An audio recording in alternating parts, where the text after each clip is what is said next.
Hello, and welcome back to Shatter Our Souls with Novaria. Today we are tackling Borderlands 1 without the use of any ammunition.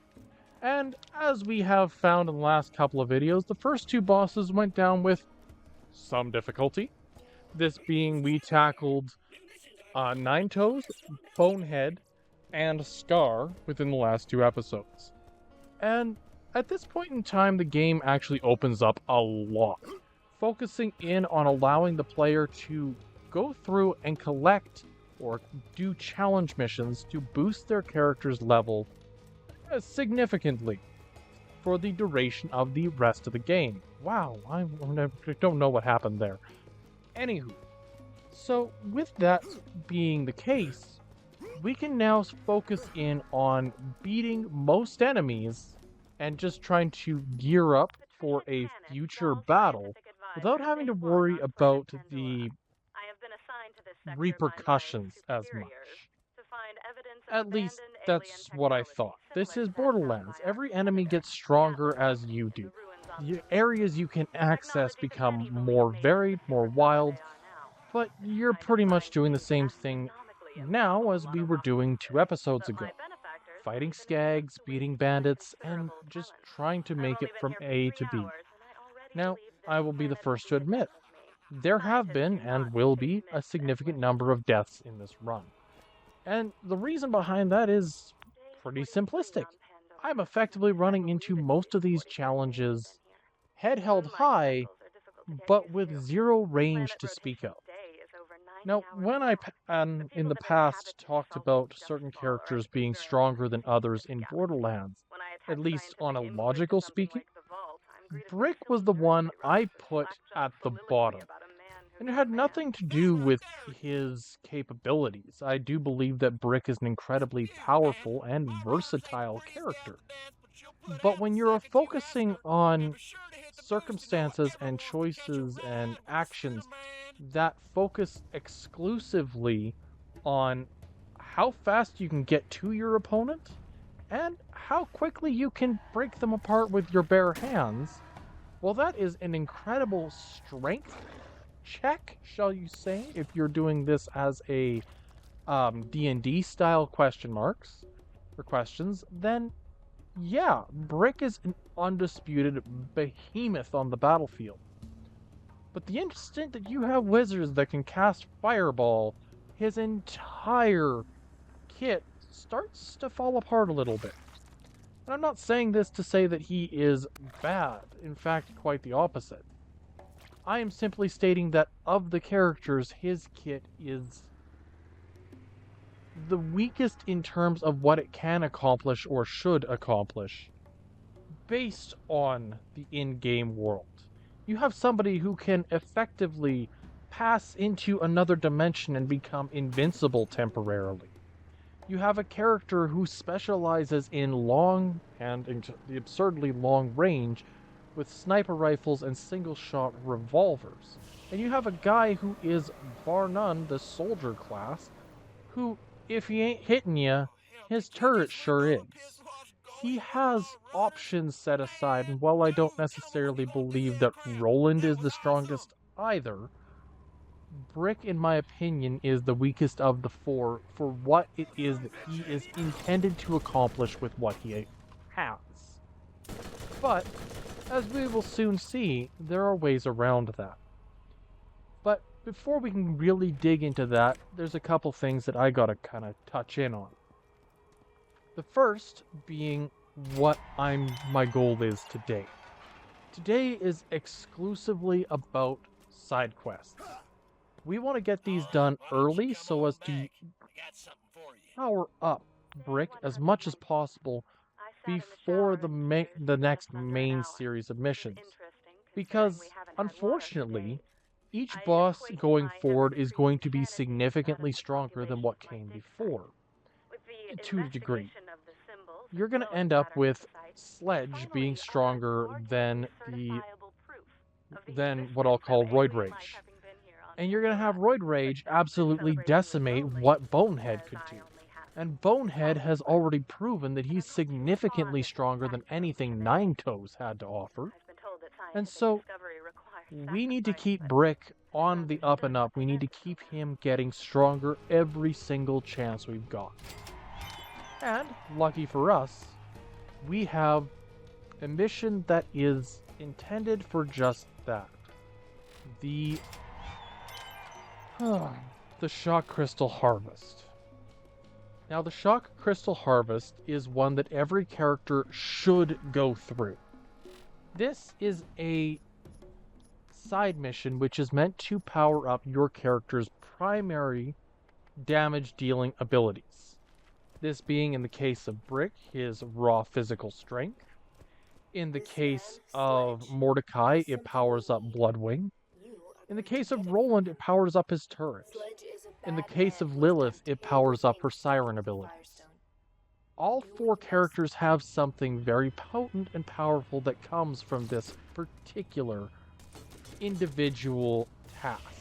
And this is that it adds shock element damage to basic strengths, or to these different capabilities of the character, which is great, right? That's what we want. We want the character to get stronger.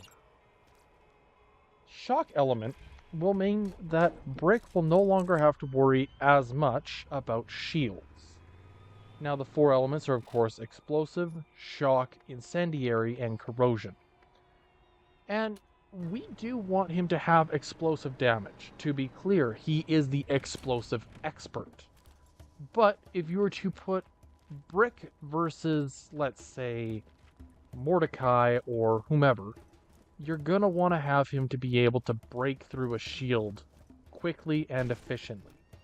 Thus, shock crystals are going to be the first major, I don't want to say hurdle, because it's not that it's something that is a negative, but rather I want him to have the capability to take down a shielded enemy without the panic side of things.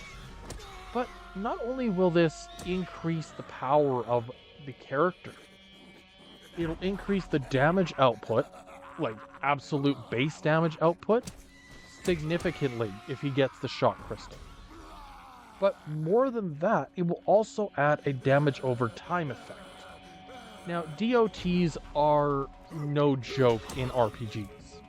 If you have a poison status effect on a Pokemon, you're going to be in a rough shape very quickly. You have yourself a burn status, same situation. If you end up with a turn-by-turn health draining effect from Leech Seed, from Bulbasaur, you're in a bad situation. Even worse with Bulbasaur, because Bulbasaur gains health back from it. So, having an electrical base health drain on your opponent means that you, the player, don't have to stress as much about your damage output as long as you can get the hit in. And so, that's why the Shock Crystal Harvest is the next major task. Before we can get there, we have to get a couple level ups just to make it so that it's actually feasible to fight back most of the enemies in the Shock Crystal or in the Lost Caves. And the reason why is because they're level 15. As I am right now, they have the skull modifier above them. My attacks are going to do next to nothing, and their attacks are going to absolutely obliterate me. So, the goal is, of course, to get enough strength that I can defeat an enemy in there. Because as long as I have enough strength to get an enemy off of the plate, then I have enough strength to do a lot. Because that means one by one, enemies will fall, and slowly but surely the strength of Brick will improve. Great.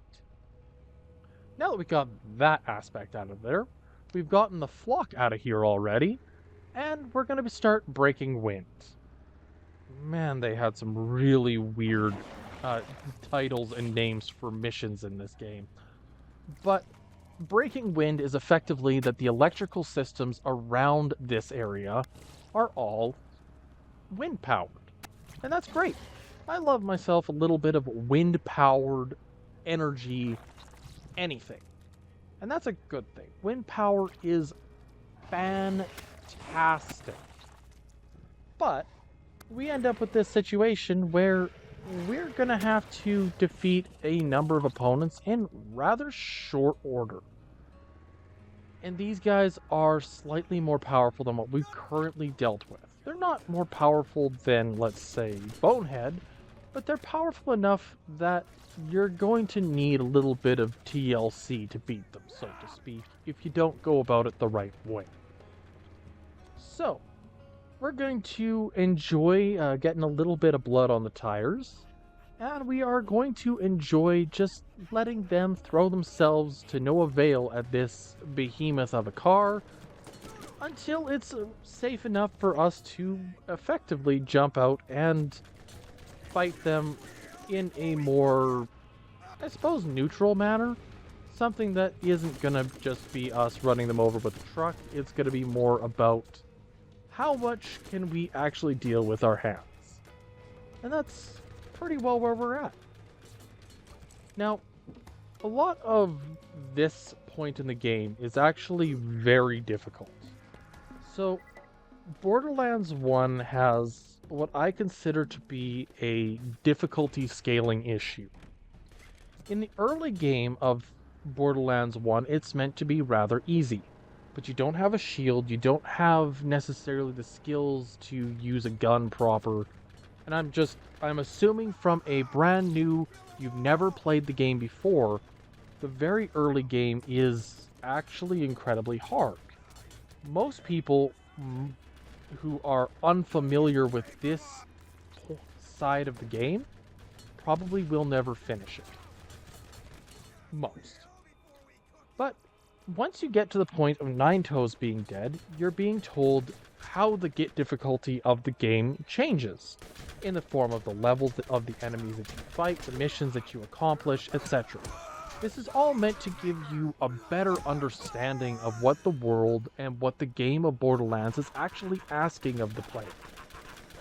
But once you defeat the boss that I lovingly call Roid Rage, the game is significantly easier. Why is that? Well, it comes down to, I suppose, what is your goal in the game?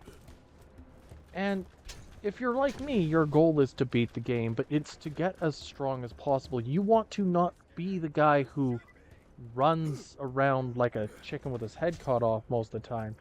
You're the guy who wants to be able to not rule the Borderlands, but to survive them. To best the Borderlands at their own game. And so, effectively, early game is significantly harder because early game has a lot of... It's still kind of trying to get your feet wet with all the mechanics of the game, where if you were able to start with all the mechanics right from the beginning, you wouldn't have that problem. And that's kind of my main gripe with Borderlands 1's system as a whole, is that it's designed around a few basic tools and abilities, but it doesn't really use them to the best of effect. But by the time you get through, let's say you beat the Roid Rage. Mr. Roid Rage is an incredibly powerful opponent, he's hard to hit, he's hard to beat, yada yada, no big deal. Right? But the number of side missions you get after beating Roid Rage makes it so that you, the player, have better access to more missions. More missions means more experience. More experience means more levels. More levels means that you are now leveling up faster than the game is getting harder. And so, while the early game starts out, admittedly in my opinion, on the harder side, it's not giving you all the tools that you will eventually use. That's kind of part of the point. It wants the game to feel difficult in the beginning, and be satisfying when you realize that you have now bested so-and-so boss on your first attempt, because you weren't expecting to be able to. And so, that's kind of my suppose my biggest gripe with Borderlands is its difficulty scaling, because it starts so skewed at the beginning and ends so skewed at the end. You don't really get that happy medium where you can just play the game and it be difficult but not overwhelming, or not too easy or not too hard. Because if you have it too easy, then it's just another game. If you have it too hard, then what's the point? You're just gonna get destroyed by the nearest bruiser tomorrow. Or the next time you pick it up. Oh geez. I'm gonna hop out of the vehicle because this one is on fire. Before we hit the next, or the shock crystals, I have 2 missions I need to complete, or would like to complete. The first is that Patricia Tannis's journal must be collected and or burned, depending on if you agree with her statement or not. The second is that I want to try the Circle of Death, or Circle of Slaughter, whichever one it is. Effectively, it is a combat trial. Its whole idea is you are thrown in a room with a bunch of skags and survive. And so, what I like about these, shall I say, arena missions, is that arena missions have the goal kind of put bluntly right in front of you. Your goal is to survive. And by any means necessary. If that means that you are running around in circles, waiting for your power-up to reload, great. If you are brute force battling your way through it, okay. But really, the solution and the choice is up to you as the player, how you want to go about it. And the reason I want to do this before I get too involved with the other missions is because I know very, very categorically that I could go do this and see great effect, great success. But I kind of want to gauge where I'm at before I go into the shock crystal harvest. Because if I'm too low level, this is going to be a mess. But if I'm too high of a level, then it's not going to be a challenge at all. Theoretically. Unfortunately, I have a feeling that I'm too low of a level for the restrictions that I have placed upon myself. Now, at one point, I attempted to beat Borderlands 1 without dying. It was probably one of the hardest missions or games that I have played in a long time. Because the permadeath run meant that every single time I fell, for whatever reason, I'd wake up on Marcus's bus and it would be, well, we're here. Don't worry about saying goodbye. I'm sure we'll be doing this all again soon enough. Get off my bus. Why did I turn him into a Dracula? Anyways, the point is that was probably the hardest run I had ever done. Because of how the game kind of functioned as a whole. Borderlands as a series does not really... Borderlands takes death not seriously at all. And Borderlands 2 doubled down on this with the new you quotes that were meant to make you laugh and haha, I fell. How was the dying? How was this? How was that? We at Hyperion say cha-ching. Their whole idea was that the player was going to end up in a situation where they would die. There was no doubt in our mind that the player will die. So let's have a little bit of fun with it, shall we? And I love that side of things. But it also means that you, the player, don't necessarily have the same level of understanding of what death actually means in Borderlands. Because, unironically, it has no meaning. If you fall in battle, you fall in battle, whoop-de-doo, here you go, here's some new... Go figure something out. It is only the most extreme circumstances where you're fighting a boss, or something of that nature where it has more significant meaning. Now, Borderlands 1 has a system where if you do defeat X number enemies, that you can survive bosses or whatnot. That the bosses will survive or battle you back as they see fit. That's no big deal. It is possible to get back to a boss with them at less than perfect health, because that's what the game's systems are built around. But if you don't get to their boss fast enough, let's say within a minute, they'll start to regain their health, reducing the progress that you have made.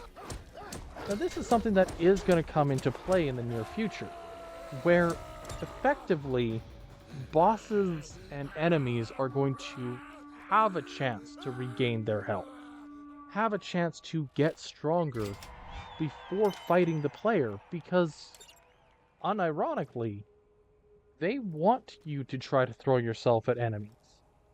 Throwing yourself at the same enemy one time after another, after another, after another, is part of what makes Borderlands gameplay loop.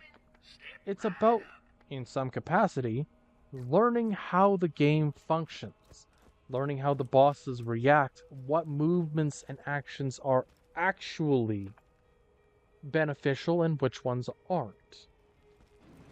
And I'll be the first to say that having beaten every boss one after another in a deathless run, including the DLC, there's a lot that can get thrown your way. And that's really the biggest gripe I have, is that it only takes one mistake. Anywho, with that, we're in round 2. The alphas are now a level higher than me, so they're taking less damage, dealing more, etc. And I'd have nothing in my kit right now that's actually going to save me in this, I don't think. So we're going to go probably to the shot crystal with level 12. Yeah, I'm hooked on it. I am dead. There's no hope. So, let's head to the shot crystal harvest, shall we? Now, I've been talking about it enough as is. We know what we're up against. Welcome to the Lost Caverns. The Lost Cavern is not a hard location on its own. Enemies themselves are medium to high level 15 on average, which means it is tough as far as Borderlands 1's main systems are concerned. What I want to bring up is that as soon as one enemy falls, this should be much easier. The goal is to get one singular critical on a larva crab one. Taking one down, the crit multiplier... Oh, wow. Crit multipliers on these guys are absolutely absurd. And so you can get a lot done with very little work. Typically, I bring a sniper rifle in. Oh, there we go, one's down. Typically, I would bring a sniper rifle in here. One shot, one kill, and an absurd amount of experience. But that's kind of half the problem. One shot, one kill only does so much. Now, this is current me talking, and not the me who was invested in this at the time of recording. One of the things that future me realized is that the entire point of this area is not to showcase how strong you are. It's more or less here to showcase that there are other ways of going about fighting back and getting through these missions. Now, yes, you can focus on just one sniper bolt at a time, take down one larva crab and move on, and repeat ad nauseum as you see fit. But the problem is that... Oh, there we go. There's that level up I was looking for. The problem is that the enemies in this area are designed around corrosion damage. Every single enemy in the main areas are level 15, high damage, high output enemies. And this is the dangerous side of things. You're not going to end up fighting them one-on-one and winning in most circumstances. No, instead, the goal is to use your enemies against each other. See, what I failed to realize while playing through this, the multiple times I played through this, is that this area is still a training region. It's not trying to tell you how to beat the game. It's not telling you your basic mechanics. Rather, it's trying to show you that different factions will fight against each other. And the easiest way to describe this is that you have the alpha skags that you can't fight on your own, and the larva crabworms, which you can fight, but it's incredibly difficult. Theoretically, if you lead the two of the groups together, they'll fight against each other, allowing you to get easy KOs on one group or the other. This is great. You are effectively the middleman. You are here to just get through what you're going to get through and beat your enemies to a pulp. But the point is never that you are supposed to be the strongest member in this area. This area is too low level or too high level for your average person to go through this without a hitch. The point has always been to bring the two groups together, get them to fight against each other so that you can do your harvesting in peace. That's the point of this region. But as I'm sure you've noticed, the point is the point. Regardless of what the point of this region and what it is trying to teach the player, it's an absurdly difficult region for reasons. The shock crystal harvest in the Lost Caverns really showcases just how outmatched you are if you are unprepared. Now, it just so happens that what you get out of this region is the shock artifact, which allows you to effectively bypass shields and armor to deal damage over time, effectively mitigating what it is that makes most of these enemies incredibly difficult to begin with. But that's kind of the point. It's trying to teach you that brute force is not your way through this world. That strategy and planning is what's going to win you the day. Now, past me, current me, and every other me who has ever played this game has never noticed this. I've always just been Mr. I am the strongest and you can't stop me mentality. I will brute force my way past these larva crabs because I am brute forcing my way past and there's nothing you can do about it. I had a very limited point of view playing this game for most of my life. But that's the beauty of video games, is that you can play them once and enjoy them. You play them twice and things start to stick out to you that you might not have noticed before. Play them, in my case, like 7 or 8 times, well, now there's information and situations that you were not aware of prior that ties itself back in to exactly what it was that the developers and the players were intended to experience in some capacity or another. And because it's Borderlands and is based on RPG mentalities, of course you can brute force your way through it. You can level up past your problems like any good Pokemon game should.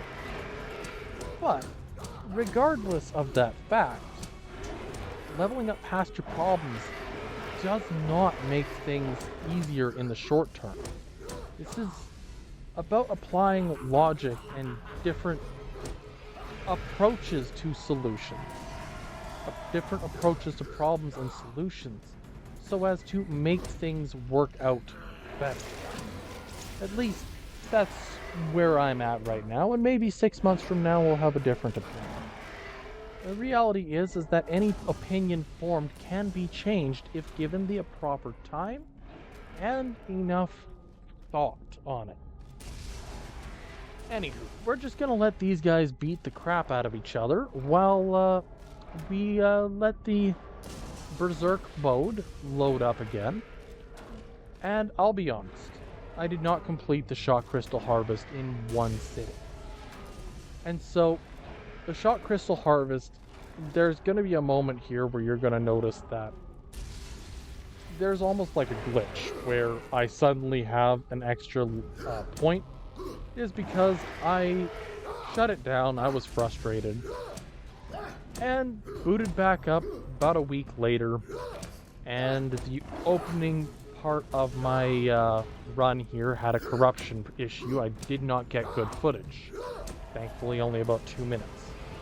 Regardless, I want to draw attention to that as this is a problem, one that has been solved, and one that I will showcase doesn't affect much. Alright? Anywho, we're gonna beat this guy up, beat his friend up. Okay, you were underground. How did you turn around and start clawing at him? That was not okay. Bad luck, crabs. And, yeah. I think one of my favorite kind of mentalities around this game is that determination will triumph over adversity. And this is something that comes up a lot in animation, for one. As in animation and anime, being determined enough, being strong-willed enough, can make a world of difference in most of the anime worlds out there. Is that ideal? It depends on your perspective. And perspective is something that is always changing. Always adapting to whatever circumstance that you see yourself in.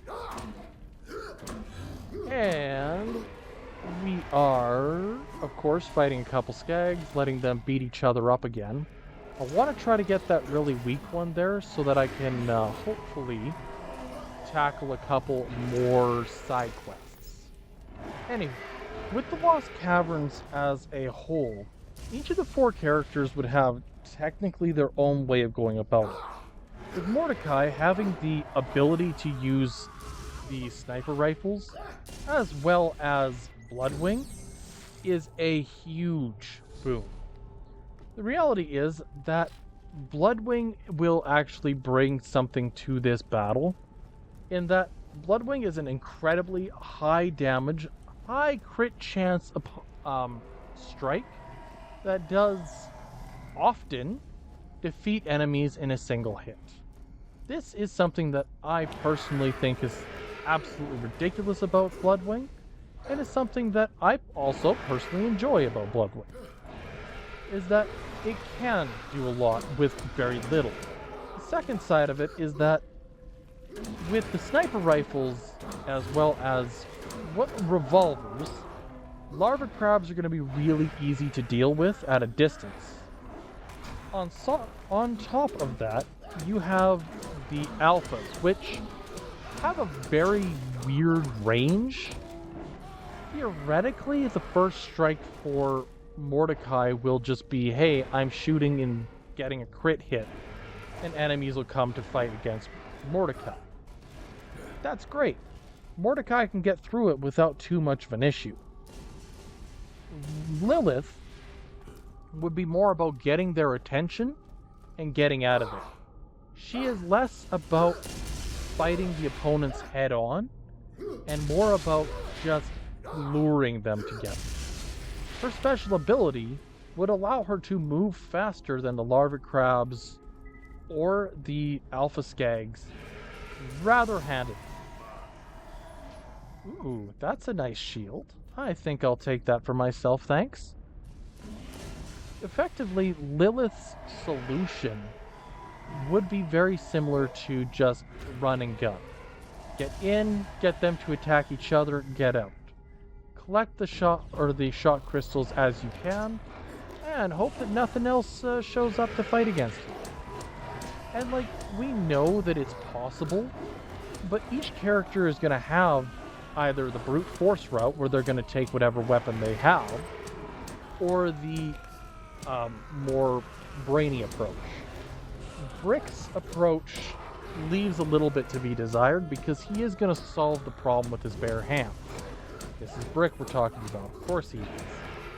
So the question becomes, would he be able to break through certain enemies? Fire skags and corrosion skags are semi-common in this area. So I personally believe that in the case of Brick, fire and corrosion are going to absolutely obliterate him. And that's kind of going to be a running theme. Elemental variant enemies generally have high-end defenses, high-end offenses, and ridiculous outputs. You can't match up against an opponent that is designed to obliterate the player as handedly as a lot of Borderlands does. And here's the cut I was talking about in 3. There we go. So about a minute has passed, 2 minutes worth of gameplay.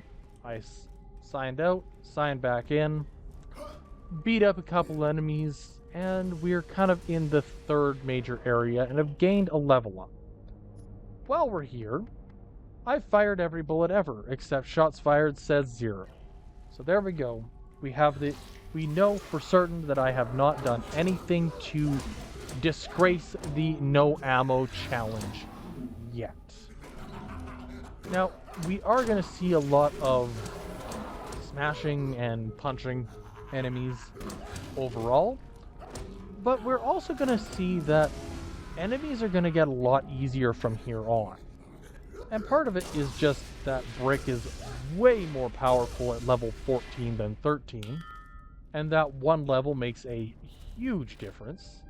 But the other side of it is that at no point in time am I ever going to be... what's the word? I know it's going to be very easy for me to continue to get stronger over time because of these side missions I'm doing.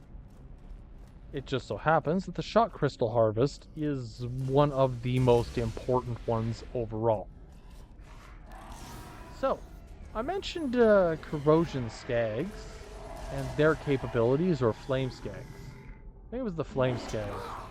Anyways, you deal with, or you threaten with fire, you're gonna get burned. Right? That's how it works. Or play with fire, there it is. You play with fire, you're gonna get burned. So, we're gonna play with fire. But we're going to let fire do the work for us. As I mentioned, the point of this entire area is learning to let the situation and let the game fight itself. The skags fight the craw worms, the bandits fight the skags. You see this all the time just outside of Firestone. You don't really put much stock in it because 9 times out of 10, the game is already at a point where it doesn't matter. But trying to do damage to this guy, he has incredibly high output of damage and incredibly low tolerance. So I could fight him head on, or I could run away. And at this point, I'm more of a runaway style player, because truth be told, I don't really want to die again. That's very much a absolutely not circumstance for me. So we're gonna run through, hopefully get to the bandit camp just on the other side, talk to Claptrap, and finish off the shot crystal harvest. PDQ. Don't worry. We're gonna see the fruits of this right away once things get sorted out. For now, we're gonna make like Jonathan Joestar? No. Joseph Joestar? I think it's Joseph. And the super secret Joestar technique of running away. Okay, that did not go the way I had planned. Can somebody get me up, please? Anybody? No? Okay. So what's that? 4 or 5 deaths in this cave. I know this is a thing. I know that this area is not meant for a character my level. But I'll be honest, I don't mind. Coming back in for the second time, I came with a fresh eyes and fresh energy. I was playing this the first time at like 11 o'clock at night and trying not to fall asleep while doing it. So my mentality and thoughts are a lot more clear playing it this time than it was last. And so I'm going to be doing a lot of kind of hiding around corners at the moment. The reason is A, I don't want to die, and B, I'm tired of hemorrhaging money because I can't hit the broadside of a barn. So instead we're going to go with the mentality of hideaway. Make sure that the enemy can't see us, make sure that we got as much as possible going for us. Oh, yay, I fell. Now, when dealing with banditos, usually my saving grace is going to be the burning psychos. And this is because they have no sense of self-preservation, much like Brick. They're going to run into most circumstances head-on.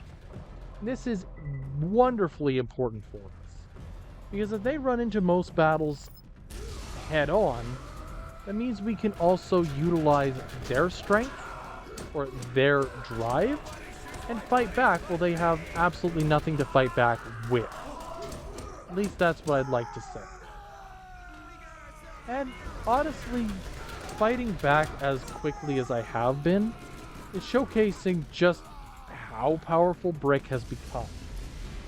Starting off trying to do exactly what I'm doing would have been a death sentence. Because Brick has quadrupled his health pool, 6 times if you talk about shields added as well, and on top of that has easily quadrupled to, I don't know which one's after that, his damage output. And yeah, okay, doing 26 damage a hit is absolutely not much at all. But considering he was doing 26 damage per hit on a level 1 in the opening, means really not much. Alright, I just gotta wait for this to heal up quick. Yeah, nope, I'm not risking that.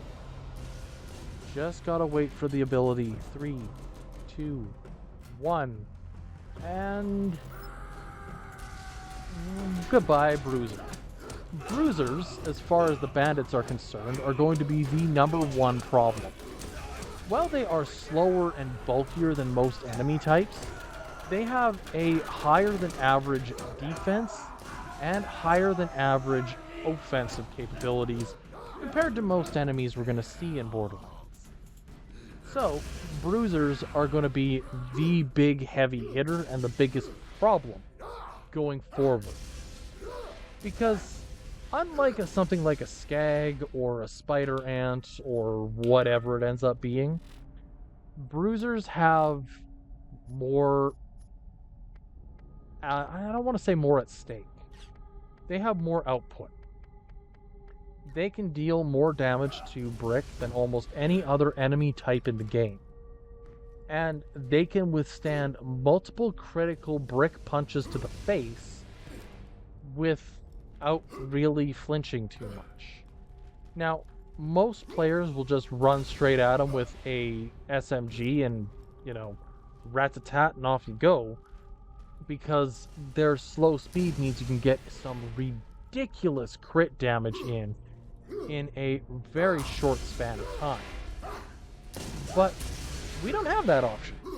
And so bonking them with the cannons for 5-6 hits in a row is pretty much all we can do. And that's kind of going to be the biggest frustration going forward, is I know it's possible to beat most of these enemies with some ridiculous timing and vigor in hand. But actually completing most of these missions is questionable. And that's a real shame when you get right down to it. Wow, that went wonderfully. And Shock crystals are harvested. We got one more batch we need to collect, and then the mission for Claptrap, and we're done. Huzzah! I think one thing that I personally like about Brick's whole kit is just how different it is from the other ones I've used. I've beaten Borderlands 1 with Mordecai, Roland, and that's it. I beat Borderlands 2 with Axton and Zero. Ironically, the two sniper and soldier classes, meaning I really don't have the experience of what I would personally consider to be the most unique and interesting playstyles. Which is a shame, because bringing a fist to a gunfight is not something that players would ordinarily be willing to do. Bringing a fist or punch to a gunfight is ordinarily a death sentence in video games. So having this be the entire crux of the run showcases a different style of play that I would have never imagined. Now, I did find out that a specific player that many out there who are familiar with my channel will probably know about is Lemon from the Backlogs. Recently put out a video showcasing that it is possible to beat Borderlands with only one shot. And what I find interesting is that the original solution that Lemon came up with to one-shot every enemy, much like the one-shot Dark Souls challenge, was specifically to use sniper rifles, believing that one pull of the trigger was more than enough. But what I find interesting and unique about the secondary solution was that it was a fisticuff solution. And so, seeing what the Backlogs was actually capable of accomplishing to one-shot opponents throughout the entirety of Borderlands 1 really left a lot of thought. Anyways, if you like what you see, drop a like, leave a sub. We'll catch you next time.